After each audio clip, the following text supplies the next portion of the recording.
than the Kansas 911 Act. And you can see just kind of the highlights on the first page of my memo of what this bill would do. So I'll just kind of summarize, and then we'll get into the details here in a few minutes. So firstly, this bill would authorize counties, similar to what the bill that you guys considered recently. This bill would authorize counties to contract with other counties for the consolidation of 911 PSAP services. It would authorize the distributions of those 911 fee monies to those counties that are consolidating their PSAP services. And it would require that the monies that are received by those counties be used and reviewed in accordance with the Kansas 911 Act. The new items in this bill that this bill would do is it would increase the minimum distribution amount to counties and authorize the entity that's overseeing this whole process to increase those distributions at the rate of inflation. It would revise the whole governance structure of the Kansas 911 Act by abolishing the 911 Coordinating Council and establishing a new state 911 board. And it would require that all monies that are collected from the 911 fees and the prepaid wireless 911 fees be transferred over to the state treasury. So let's get into a few of those items right now. So the first thing, similar to your bill, this bill 2690 would amend current law to authorize counties to contract for the consolidation of their 911 PSAP services. This change would take effect on July 1 of 2024, and you'll see in this bill there's a few dates that are going to be happening. So some of the changes are going to be effective July 1, 2024 of this year. Some of them are going to be July 1, 2025, and then the fund transfer provisions are going to be January 1 of 2026. So next, this bill, House Bill 2690, would authorize the 911 fee monies to be distributed to those counties that are consolidating their PSAP services, and it would also increase the minimum county distribution. So that authorization for direct distribution of monies to those counties would take effect on July 1 of 2024. Also, on July 1, 2024, the current law provides that $60,000 is the minimum annual distribution amount to counties, and based on the population size of the counties. This bill would increase that minimum distribution to $70,000.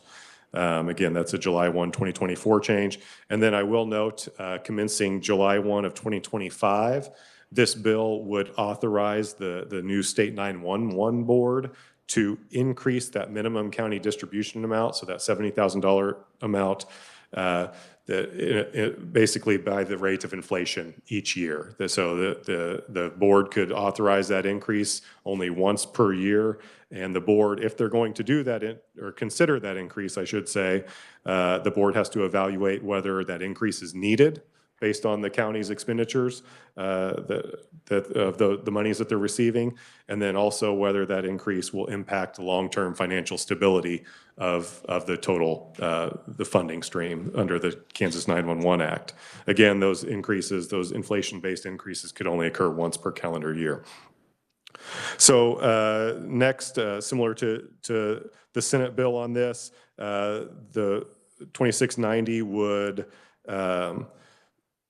require that any monies that are distributed to those counties that are consolidating their PSAP services be used in accordance with the Kansas 911 Act, and it would permit the state's oversight of those expenditures by requiring the counties to account for those monies and report on their expenditures that they're making with those monies. And if there's any unauthorized expenditures being made, it would also require that counties, there's a provision in the underlying law to require repayment of those unauthorized expenditures. Additionally, counties, if they have questions, they could seek pre-approval of an expenditure before making that expenditure, just as is provided under current law. These again would take, these changes would take effect on July 1 of 2024. One of the big pieces of this bill, and the kind of two final major points that I'll talk on this bill is the first thing is the bill would revise the state's 911 governance structure. So this bill would abolish the current 911 Coordinating Council, and it would establish a new entity, the State 911 Board. This 911 Board would be vested with some additional powers and duties that the current council doesn't necessarily possess right now, and this board would be the successor to all the current functions, powers, duties of the current council. So in section 1, this would establish the new state 911 board, and I just want to mention that with this establishment, there would be 2 additional voting members that would be added to the board. Generally, the membership would stay the exact same except for these 2 additional voting members. These voting members are currently non-voting members on the council. They would be moved over to voting members under the State 911 Board. These are the member that's recommended by the Kansas Association of Counties and also the member that's recommended by the Kansas League of Municipalities. So the State 911 Board would consist of 19 voting members instead of 17, and then 9 non-voting members. So appointments to the State 911 Board would be the same as is provided by the 911 the Coordinating Council under current law, generally appointment by the governor or appointment by the legislative leadership. I will note those governor's appointments, she or the current governor makes appointments based on certain recommendations of certain entities. Members would, under the bill, would continue to serve for a term of 3 years, and then also under the bill, no member, as is provided under current law, no member could serve more than 2 consecutive 3-year terms. When this transition takes effect on July 1, 2025, all the current members on the council would maintain their position on the State 911 Board, so they'd automatically be placed on that State 911 Board and then continue to fulfill their term as if they were serving on the council, and then the appointments would be made after that. So new section 2 would establish the powers, duties, and functions of the State 911 Board. Generally, these are the same as the current 911 Council, except I will note that what this bill does is it would require the board to employ an executive director and as part of its powers, duties, and functions. So an executive director under a state agency's leadership, and it would also authorize this executive director to hire additional employees. And this would remove the requirement, this bill would remove the requirement that the board has to contract with the local collection point administrator, the LCPA, to provide for those services and staffing. Instead, this bill would authorize the board to determine how its contractual arrangements will be arranged for the performance of its powers, duties, and functions. New section 3 would abolish the 911 Coordinating Council and transfer any employees, property records, contractual requirements, and also this section would continue the current rules and regulations that the council has adopted previously as effective rules and regulations of the State 911 Board. New section 4 is basically a consolidation section where it consolidates some current provisions of current law relating to the obligations of telecommunications providers, and then also obligations of PSAPs. The primary reason for this section being a new section is because there's a section being repealed that contains a lot of these requirements in it. So if this is enacted, as I said, if this bill is enacted, the State 911 Board would take effect on July 1 of 2025, but then effective immediately, or I should say on July 1 of 2024, new Section 9 would authorize the 911 Coordinating Council to start taking actions to prepare for this transition over to the State 911 Board and the transition of these funds. So under this transition statute, the 911 Coordinating Council could employ persons to assist with the transition, employ someone who will assume the role of executive director once the 911 Board is established, and then also they can budget in a manner that reflects that transition over to the State 911 Board. The last big item in this bill committee is on January 1 of 2026, House Bill 2690 would require the LCPA to remit and transfer all the monies that are currently held outside of the state treasury from the 911 fees over to new funds that are created within the state treasury. This bill would establish those new funds within the state treasury. So current law requires the LCPA to establish 3 funds outside of the state treasury. These are the state 911 state fund, the 911 state grant fund, and the 911 operations fund. And then it sets requirements of how monies move into those funds and the distributions that have to occur from those funds. So those, again, are housed outside of the state treasury in a bank in Kansas. New sections 5 through 7 would establish similar funds and funds that correspond to those 3 funds, but this establishment would occur within the state treasury. So it would establish the state 911 operations fund, the state 911 grant fund, and the state 911 fund.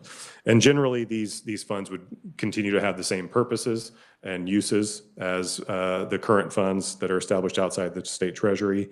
So new section 5 establishes the state 911 operations fund.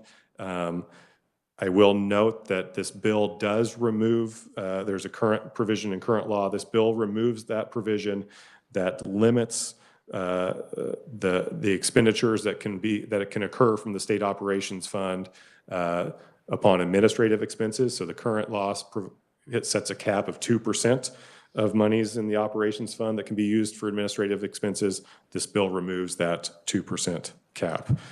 Let's see. So new section 6 would establish the state 911 grant fund. Again, that fund would continue to be used for similar purposes. New section 7 would establish the state 911 fund, and that fund would be used, again, for similar purposes to distribute 911 monies to PSAPs and counties. So these funds, when they're created in the state treasury, they would earn earnings based on the state's interest earnings rate for the savings and investments. And then again, as I said, if this bill's enacted, this fund transfer would occur on January 1 of 2026. Looks like in new section 8 of the bill, there's another section that provides for preparation for this fund transfer. This new section 8 would require the state 911 board and the LCPA to provide to the Secretary of Administration and the Director of Legislative Research monthly reports on details of the transactions that are occurring with respect to those funds that are housed outside of the state treasury. So the monthly reports would be provided so that the Secretary of Administration could kind of get an understanding of how monies are moving within those funds. And then on or before the first day of the legislative session of 2026, the State 911 Board would be required to provide a summary report of those transactions to the legislature and then provide a confirmation to the legislature that all monies have been transferred over to the state funds in accordance with the provisions of the bill. And Mr. Chairman, that's quite a lot, but I'd be happy to answer any questions if the committee has any. Thank you, Mr. Myers. A lot of good work. Thank you. Do we have any questions from the committee? Senator Francisco. Thank you, Mr. Chair, and thank you, Nick. I know this took a lot of work. I'm looking at new section 8 on page 9, which talks about on July 1st, 2025, and on the first day of each calendar month through January 1st. So we want the LCPA to pay overtime on New Year's Day to account for all the transactions the previous month and submit them on that same holiday? Well, I don't know that the bill specifically speaks to that. Certainly, if there is a concern about that, the date could be changed for the date of the fund transfer. It does say the first day of each calendar month, and they have to report on all the transfers up to the last day of that month. So you really have one day to put all that together if it includes any activity on the last day? I'm just reading that, that's how I would read this, and just want to make sure that that's how that's written. Yeah, there'd have to be some report on the first day of each month, month under the bill. So certainly there could be a revision if you're concerned that that would cause some overtime pay or something like that. Yep. Committee, we have any other questions for Nick? Okay, thank you. There's one more thing I want to add, Mr. Chair, and Gordon kind of asked me to tell the committee this. On page 32 of the bill, we noticed that the printing of the bill, you'll see that section 25, all the language should basically be bolded, except for the amendatory language, which should be in italics.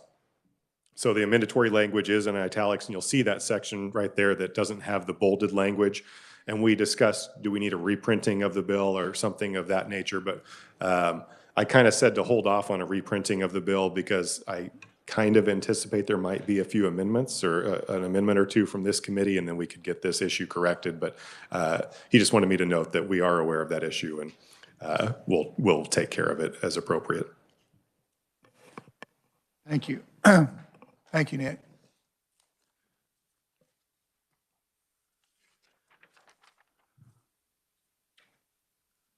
I had Representative Hoffman, and I bet he's on the floor somewhere, so we're going to pass over him right now. And what I think I'd like to do at this point is we've got somebody on WebEx, if that's okay, Ed, and we'll get him going here. So we've got a Troy Briggs, which is 911 Coordinating Council Chairman. Can you hear me, Troy? Yes, sir, I can. Thank you. Welcome to committee. We can hear you. All right. Well, today I won't take up much time, and thank you for letting me in this way. I do live a little ways away. It's about 5.5 hours or so each way, so I was unable to make it today, and I'm sorry for that, for not being in person. I do represent as Sheriff Troy Briggs. I am the chairman of the 911 Coordinating Council.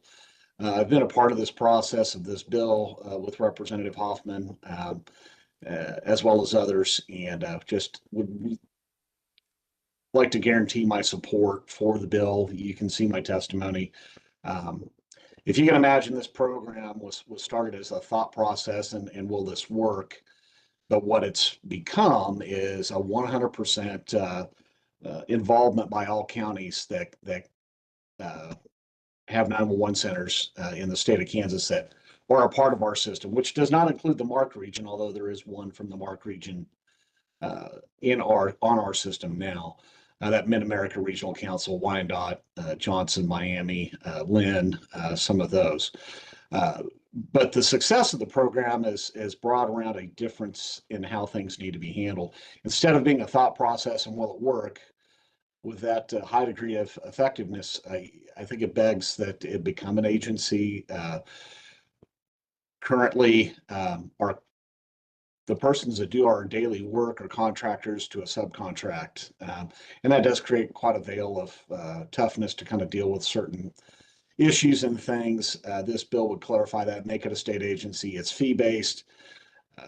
We're not asking for a change in the fee at this time. We're wanting to remain the same, but just concrete 911 is a state function. And I think it's built itself to that point to beg that is a necessary thing with the success of it. I won't bore you with any other details. That's kind of the basics and some of my support. I'd certainly stand for any questions that arise, and I'll try to remain on here as long as I can. Okay, thank you, Mr. Briggs. Committee, do we have any questions for Mr. Briggs at this point? Senator Francisco. Thank you, Mr. Chair. And thank you, Sheriff, for being here. At least by WebEx, we appreciate your comments and all your service on the council. So can you give me any background about the change in the amount from 60,000 minimum per county to 70,000 minimum per county? Do you have any comments on that change? Certainly. So I am one of those smaller. My county is one of the ones that receives the minimum. And we did raised that minimum a few years ago, and we thought it was a very successful thing that we did. And we thought it was going to be enough for a while, but as we all know, inflation has greatly changed that. And I would love to have some better figures for you, and I'm working with lobbyist Ed Klump on that. But I think there's probably not a censure, and there's been a lot of comments about the money has ran out. 70 probably in reality does not even cover what inflation has done since 2018, 2019, when the fee was raised from 60 at that time for the minimum to 70. Really, that figure should be about 75, probably is closer to the same dollars in 19 as they are in 24. So that is where that need is. And the other thing that has shifted, and a number that we're going to try to capture in the future, is how many expenses would be acceptable 911 expenditures that are coming from local budgets. And we don't have hard numbers there. That's not something we've typically asked or required in the past. But it's something we're looking at just to give you all a better idea of actually what that money's paying for. We account for every dollar that's spent. We're going through expenditure review right now, and we have a very high success rate there. But the need for that money to increase definitely, especially for the smaller, that incremental increase is pretty significant for us. Thank you, Mr. Chair. I have heard some concern that this would help certainly the rural counties, smaller PSAPs, but the same inflation has probably affected our more urban areas, and there isn't any accommodation for them. I think it would also be important to be able to see, in terms of a budget, how many more counties would now come under that cap? Anybody that now is collecting a little more than 60,000 but not 70,000. So to understand what that amount would be and how we could see how that would affect the budget in, say, the next 4 to 5 years. I'm not saying that the council would be the one that could produce that, but I think it would be important for the legislature to understand, especially if we're granting the ability to increase the fee. So thank you. Certainly. I could add to that if you would like as well. Go ahead, Mr. Briggs. Not to take up too much more time, but that has been a recent discussion that I've had with staff and others. And currently, this inflation rate that the smaller centers are seeing is not helping out the larger. And some of that is just based on how many phone lines are added each year. But there is a little bit of room for movement, I believe, but I don't think it's really going to be that significant. Unfortunately, we would have to look at that a little further because that may require a fee increase in order to get those larger centers more money to help them with their expenses. That is definitely on the radar, though, to take a look at. Okay, is there any other questions for Mr. Briggs? If not, thank you, Mr. Briggs, for being here on WebEx. The next proponent, oral, last but not least, Ed Crump. He's the Kansas Association of Chief of Police, Kansas Fire Association, Kansas Peace Officer Association. Ed, welcome to committee. Thank you, Mr. Chairman. I appreciate the opportunity to speak to you today about this bill. It's a big bill, as you heard from Nick, a lot of things in it. Our associations have been closely involved with the 911 Coordinating Council for several years, including the last major change that was made, 2018, 2019. And so we follow this pretty closely. We do support these changes, and we think the changes that are being proposed here will strengthen the work currently being done by the council. And make no mistake about it, the council has done a marvelous job of developing the 911 system in Kansas. If you read the post-audit report on it, they document that very well. It's considered one of the better ones in the country. And that's a lot of that credit goes to the coordinating council and their work. There's a lot of things, though, that we think will improve the management design for the governing body, which in this case is now the council. The proposal is to make it a board. And we think that's very important. And just as an example, right now, the people that do the work of the 911 Coordinating Council are contract people, contracted not by the LCPA, not by the council, but by the LCPA's parent company. And so it makes it very difficult to manage people doing your work when you have that layer between you and the people that really contract with them and hire them. Now, make no mistake about it, the council has a lot of say in what goes in that contract, so it's not completely void of any control, but it certainly, if any of you have employees or run a business, that would be challenging to have that kind of layer between your direction of their work and the employees, and we think this would be a good change. We think the executive director is very well justified and needs to be done, so there is a central person who is actually full-time coordinating all these efforts of the coordinating council or the board as it will be. And we believe that's a change too. You'll see that on page 3, line 42. As Nick pointed out, the bill does make full-time employees of the board, of the current people doing the work of the council. So it's not like this bill boots them out the door and we have all new people come in. We got very, very good workers and we want to keep them. But it would make them as an employee of the board. And we think that's a good step in the management of personnel and expenses. One area of change that Nick told you about that I think is you should pay extreme attention to, and that's the transfer of the funds. That's an area of the bill that we had a little bit of concern about when we first saw that and knew that was being considered. Our concern is strictly in the fact that these 911 funds need to remain used for 911 and not put in a place where they could be diverted or swept and things like that. As we reviewed the bill, when we got the bill draft, there are several guardrails in there for that, limiting that has language in there we think adequately covers that. There's also some federal restrictions on how 911 tax money or the fee funds can be used. So we think there's ample protection in there to make that change. And I think we all agree when you're talking about large sums of money collected by the government, that probably ought to be in control of the government. And so we support that provision. We are going to recommend from this committee that you make the same change that we recommended in Senate Bill 487 regarding the word county in those places where we talked about the consolidation things, to change that language to governing body of the PSAP, where that word county is used in reference to those contracts. And we would recommend you make those changes here. In addition to that, we were asked by the committee when we had the hearing on 487 to kind of check into the tower situation and the recommendation to make a change there. And we did that, and I will tell you, I didn't get a lot of responses. I got 0 responses saying, oh yes, we should do that.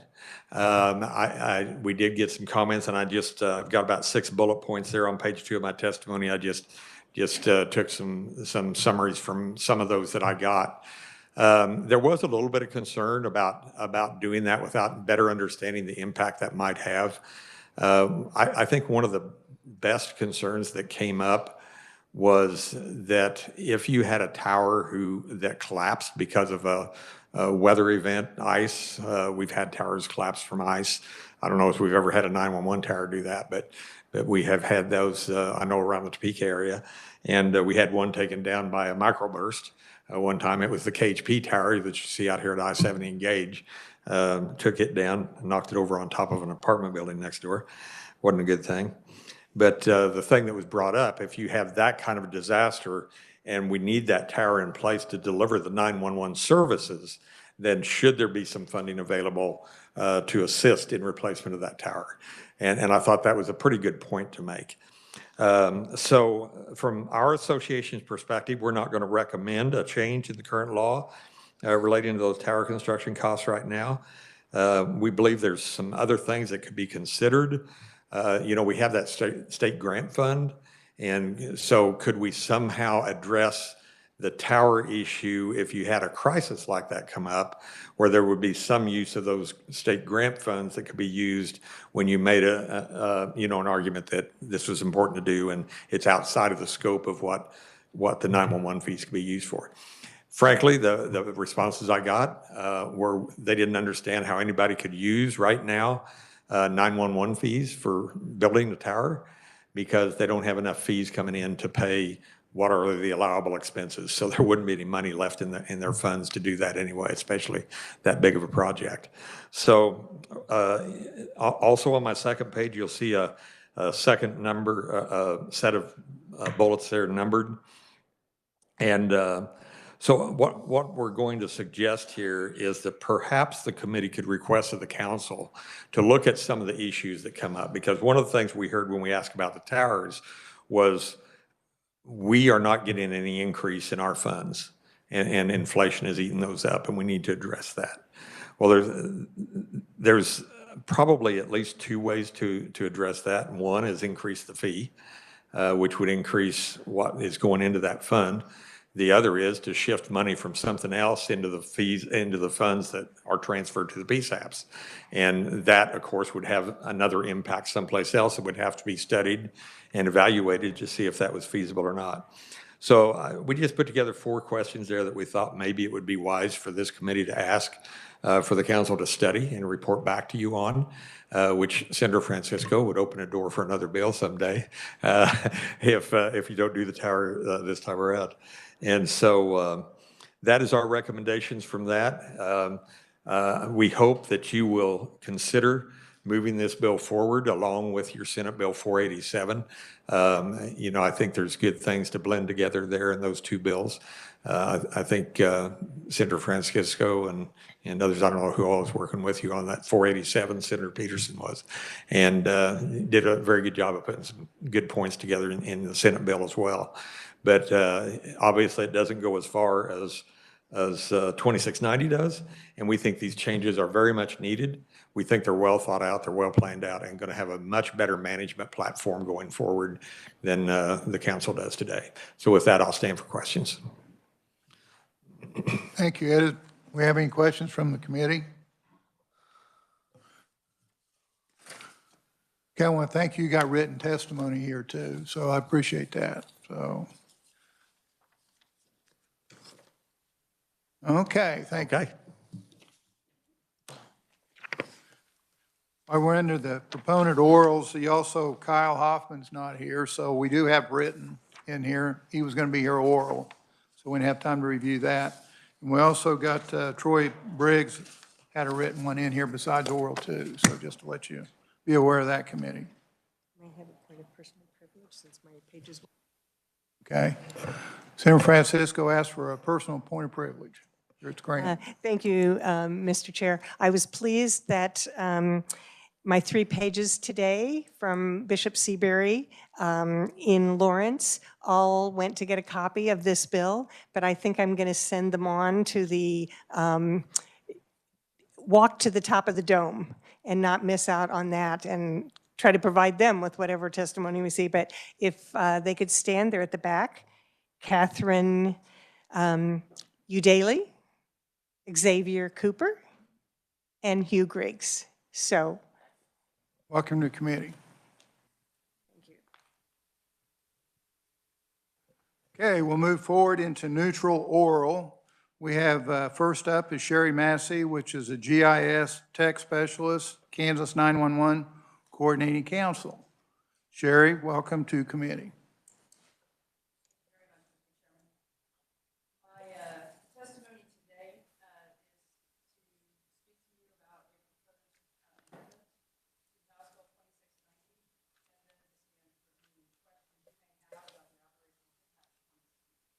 Oh, sorry, thank you. I'll start that again just so that we get through to everybody. Point of my testimony today is to offer an amendment for your consideration in 2690 and to stand for any operational questions you may have about the impact of 2690. So the amendment that I would like to propose is to add language allowing the state 911 board to enter into and support agreements for interstate and interlocal interconnection of ESI nets. And I know that's a whole lot of stuff, so I'll briefly explain what I'm talking about here. Next Generation 911 is about being able to receive data from a variety of sources along with the voice on a 911 call. It's the reason we've had to make all the changes we have so that it's not just a phone call, but also a place where data can come in. Sometimes those 911 calls go to the wrong place, or the person calling 911 is not the person that needs help, and the call must be transferred to the 911 center where the problem exists.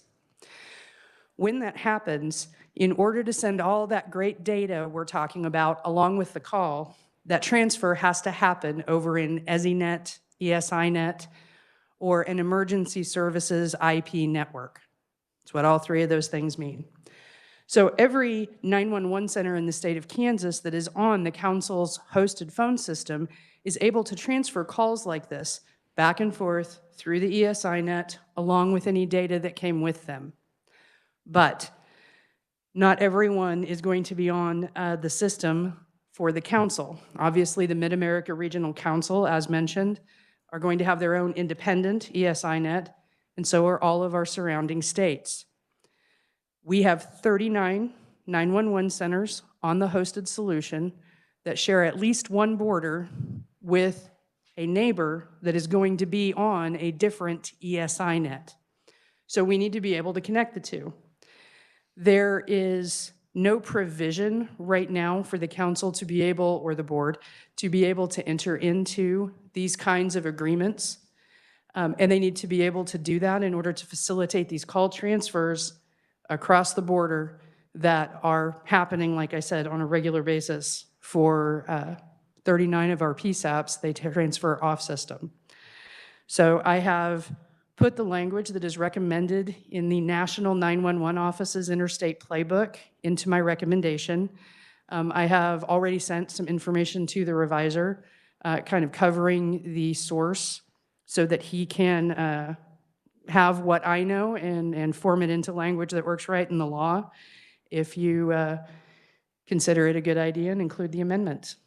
So does anybody have any questions on that matter? Committee, you got any questions in that matter?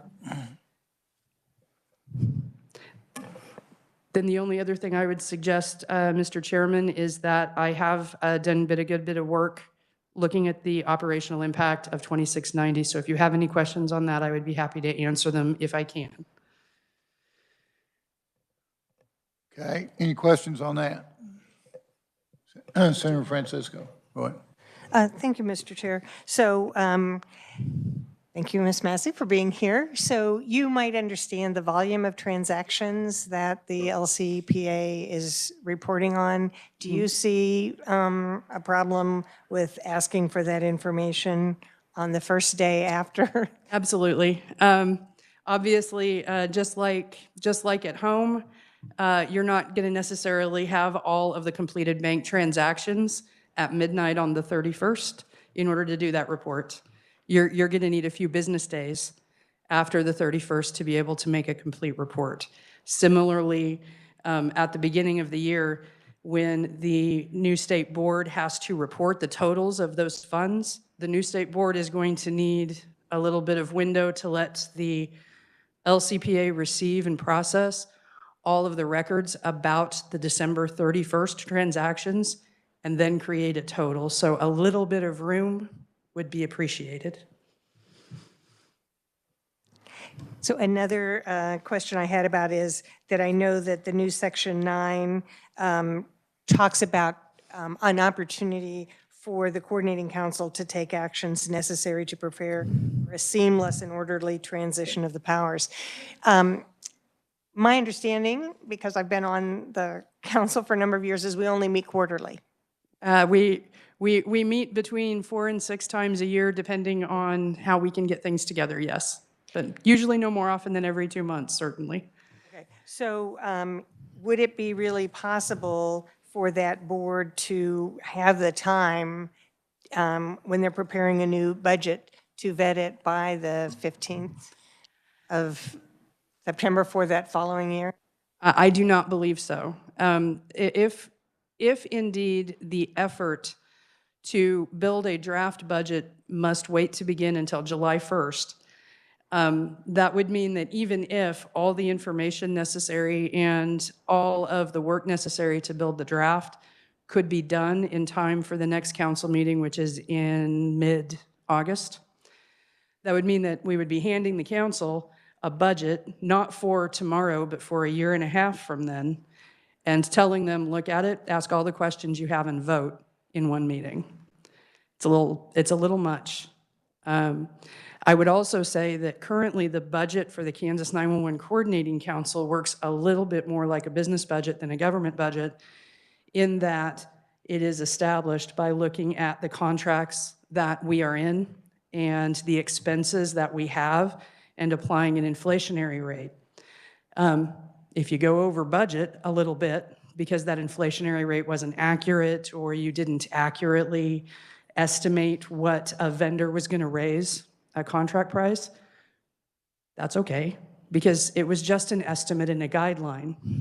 Government budgets are budgetary authority, and so we cannot establish that draft budget in the same way as we have in the past. So the staff, the LCPA, and the council are all going to have to look at the budget just a little bit differently to get ready for September 15th. I would also say that from what I have learned, we will need to write a strategic plan that goes along with that budget. And that is, again, a lot of things to happen between July 1st and September 15th with only one council meeting to get approval. It's intimidating. So I'm hoping you might be able to make suggestions, either that this be not the date, July 1st, but maybe the date of the register, or if you have other suggestions about timing, if you could submit them to the committee secretary and have that shared with the committee, that could be help. My understanding, we probably won't be working on this for a week or so. Wonderful. I'll be happy to do that. Thank you. Any other questions? One quick one I might ask you is, under the current setup, what do you do about intra-state now? With these counties, over what happens in that process? I'm so glad you asked that question. Because even bringing this amendment forward, frankly, is a point of pride. Because we have a functioning ESINet that all of these PSAPs are on, and they are transferring all of the data in a very modern, very tech-forward way back and forth between them. But all of our neighbors are still working on that. Some of them are at different stages of the process. So what happens right now, because there are not bordering ESINets that we interconnect with, is that the transfers go sometimes voice only to a 911 line, voice or a tiny bit of data, or they go voice only to an admin line, to an administrative phone line. So it is given obviously a lower priority and when it gets answered by the location that it goes to. And that's a very big concern. One of the biggest things that you get with these interconnections is a guarantee that it is going to be a 911 call on the other end, that the telecommunicator in the next county over, whether that's in another state or another region or still on our system, is going to know this is an emergency and needs to be attended to quickly. Okay, no other questions? Thank you. Thank you, Mr. Chairman.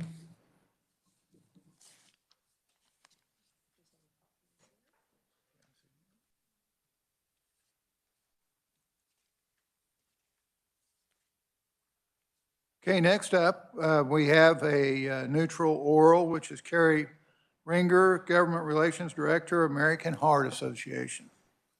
Carrie, welcome to committee. Thank you very much for having me, Chair. HB 2690 is focused on changes to the structure of the 911 Coordinating Council. I'm taking this opportunity to point out that it also codifies existing language relative to training requirements for PSAP personnel, or rather lack thereof. Statewide telecommunicator training standards should be considered as they are an integral part of the chain of survival. It is the American Heart Association centennial year, and we are celebrating our founding by creating a nation of lifesavers, ready to act by giving CPR when an out-of-hospital sudden cardiac arrest occurs. We refer to this as the second link in the chain of survival. The first link is, in fact, calling 911. That's why telecommunicators are the true first responders. It is the telecommunicator in partnership with the caller who can identify a patient in cardiac arrest, providing the initial level of care by delivering telecommunicator CPR, what we call TCPR, instructions to the caller, and quickly dispatching help. It is through these actions that the telecommunicator can make the difference between life and death. I included some important statistics in my written submission for you to refer to. Every year, more than 350,000 Americans fall victim to out-of-hospital sudden cardiac arrest. The national average for survival rate for these arrests is only 38%, which contributes to the fact that only 1 in 10 survive. And early lay rescuer CPR more than doubles the chance of survival. That's why it was really shocking for me to learn that Kansas does not currently have statewide training standards, including TCPR. TCPR programs help systems and communities eliminate preventable death and mitigate liability exposure caused by poor performance. Researching this issue in Kansas, I learned that while most major metros teach TCPR as part of the EMD standards, the emergency medical dispatch training, it is more rural areas of the state where it really is less certain and hit or miss. Areas where dispatch wait times and distance to local emergency rooms are actually much longer. And areas, that's why Oklahoma and Nebraska have actually implemented TCPR, required that, both of those states here recently. It is a low cost. The American Heart Association estimates that it could cost as little as 12 cents for every Kansan in the state, so that's about $350,000. The American Heart Association holds a strong reverence for local control and opposes arbitrary state laws that put a ceiling on local innovation and progress, but setting a floor of basic minimum standards for health and safety certainly is in the state's purview, in our opinion. And while the House committee decided to advance the bill without any action regarding this training, there has been an oral statement from the Sheriff's Association sharing a desire to keep the bill free from those changes over there. But I did want to take this opportunity to bring some awareness to this committee, Chair, and to let you know that the Heart Association would appreciate the opportunity to have that conversation as Mr. Klump was sharing his list of that maybe, committee could recommend that for further study. I thought maybe you could add this as well. So that's what I was here to request, and I appreciate the opportunity to share this information. Are there any questions for me? Okay, Carrie, I think what we'll do is hold questions. You have written testimony here. You got a phone number at the bottom. I do. So if they have any questions, they'll give you a call. Okay. I got to be on the floor in about 3 minutes, and I got to give a minute for this other guy here. Of course, I understand. Thank you. Thank you. I'm going to give Mr. Kyle Hoffman a minute or two here. He's a Kansas House of Representatives, District 116. It's an honor to have you here. All right. Well, thank you, Senator. I think it's the first time I've ever been in front of a Senate committee before, so you guys should be honored. Or I'm honored. I said that wrong, didn't I? Oh, my goodness. I'll try to be quick. I don't know if you have any questions. You've got my written testimony.